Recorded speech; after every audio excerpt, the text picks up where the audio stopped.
everybody. I'm here on my lunch break again. Yesterday I got off early and I was like, yeah, it was so nice out. I was like, I'm gonna go to the park and I'm gonna like sit down and film videos and, you know, get some stuff that I want to talk about out of the way.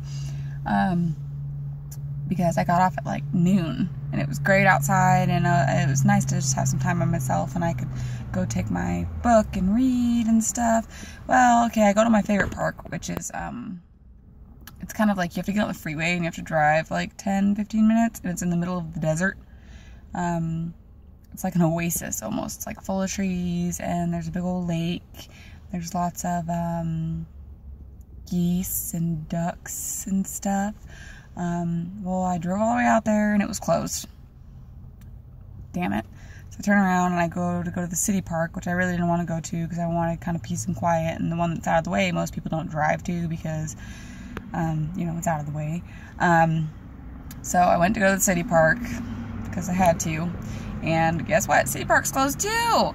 What the frick? Somebody had rented out the park for like a baby shower or something, so it was closed.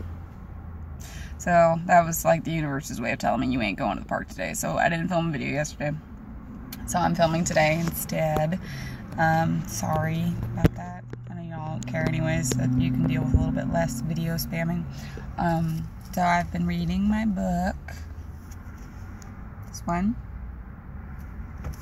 and it had some really good information in there that I kind of wanted to share. And one of the things that when you first get into Wicca and meditation, or like any of this stuff, it's really good to learn how to center yourself. And for us, we call the best way to center ourselves and to get rid of all the negative energy and just bring in all the positive is to do something called grounding. Now, if you've never heard what that is, it's basically where you are sending all your negative energy into the earth, and the earth neutralizes it. So it's not like you're sending bad energy to the earth, it neutralizes it. And you're taking the positive energy from the earth into yourself. And it's a great thing to do before, well, you should do it before ritual. It's great to do it before meditation. It's great to do it just after a long day. It's just a great thing to do. Just sit on the ground and do it. You don't have to do it outside.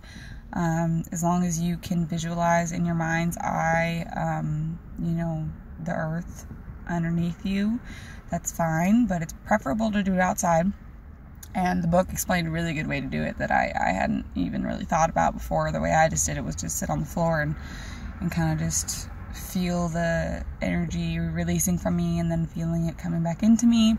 But the way the book describes it is to stand or sit on the ground with your spine straight up, and imagine a kind of golden white light of energy along your spine, coming from the top of your head, down your spine, and into the earth.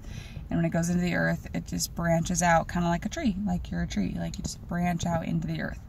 And so imagine all your negative energy going down and out of you, and you can imagine this is like black, so picture the black negative energy going down out of you and down through your spine, out into the earth and down to the branches where it's neutralized.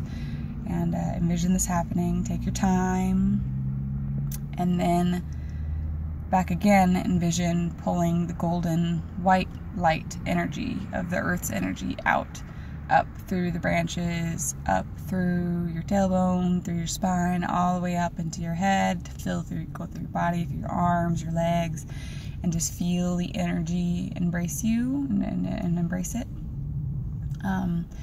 And that's actually like a really good way to ground yourself. I mean, I've heard of different ways to do it. For me, I just kind of sat down and envisioned the energy going into the earth and then coming back into me, neutralized or whatever. But that's a good visualization of it.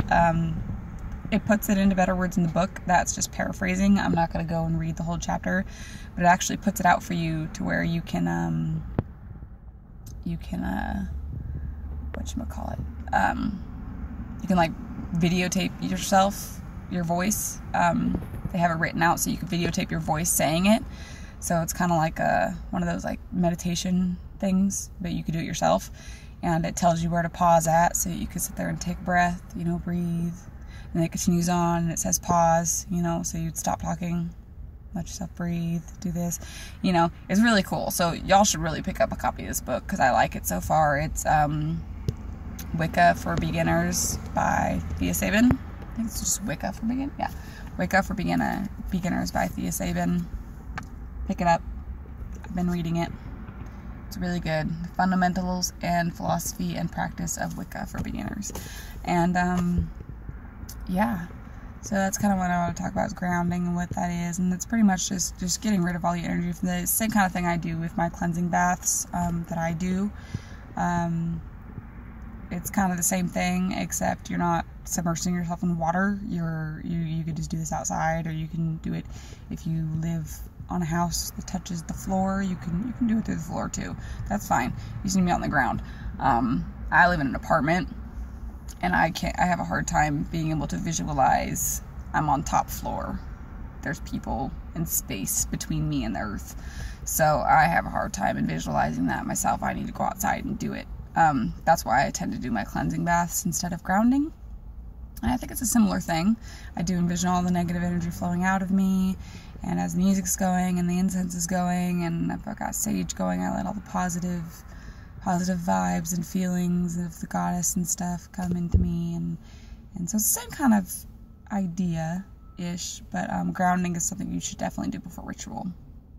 Definitely. Like, you need to. You can't go into your circle with all that in you. You need to get that out, and then pulling from the earth's energy is really good for when you're going to do magic and stuff like that anyways. So it's a really good thing. So that's what that is. That's all I really wanted to talk about. So how was y'all's full moon yesterday? I didn't get to do anything. I was tired, and mother-in-law is home, as you know, and I didn't really get to do anything, which sucked. But 1 week down, 3 to go, and by next full moon I'll be able to have my altar back up and everything. Ooh, yesterday I was at the mall. There's this cart that I always pass by. It's just a cart in the middle of the mall. They've got like jewelries and trinkets and things, and I kind of crossed by and I've seen like crosses and stuff there, so I didn't really stop because I'm like, I don't want those. But this time for some reason I like looked over, and I also saw dream catchers, and I saw statues of Ganesh, and I'm like, huh? So I stopped and I looked over there, and they've got something for every religion over there. Everything. They even had pentagrams and pentacles and stuff. And it's I was like, whoa, totally didn't even in the middle of the mall. That's so rare, so rare. And then I bought my mother-in-law a bracelet that had skulls on it from that place. It was really cool. And then as I'm standing there purchasing it, I look up on the tip-top shelf, and it's almost under like an overhang, so you can barely see it. You could see it through the glass that it's sitting on. They had crystal points. They had amethyst. They had clear quartz crystal points. They had the geodes too. And all that stuff on the tip-top shelf. And I just picked up a little one at first. I'm like, oh my gosh, I was so excited. It was a little one. So excited. It was like $18. So excited. And then I go to the other side. My husband is like, hey, come here. So I go to the other side. And they have big ones, like this big. And they're gorgeous. And I could tell they were real because they weren't like crystal clear. You could see like stuff in it. And then when you tapped on it, that's a good way I learned from, I think, Piper, to tell is when you tap on it, you could tell the sound of glass, the difference of glass and crystal. There's difference. There's like a thud with crystal, and with glass, it's like a cling. Like when you click on glass, there's a cling. There was no cling. So these are real. And they had quite a few of them, and so I'm picking them up, and there was like clearer, prettier ones, but I found this one, and it's got like a little bit of a yellowish tint to it. Tiny, like it's like off-white, but it's gorgeous, and it was $20, $21. I was like, why would I spend $18 on the little one when I could spend $20 on the big one? So I bought the big one for $20. I thought that was a great price, because I've seen them go for like $30 online.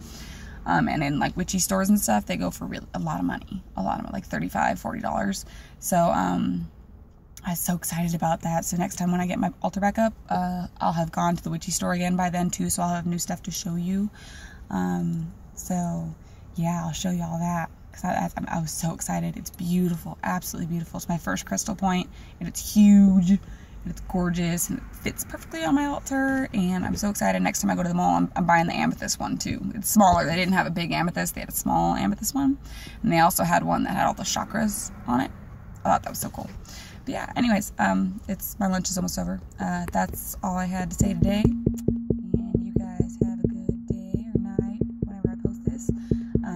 I will see y'all tomorrow when I have time to film again. Have a good day. Blessed be. Bye.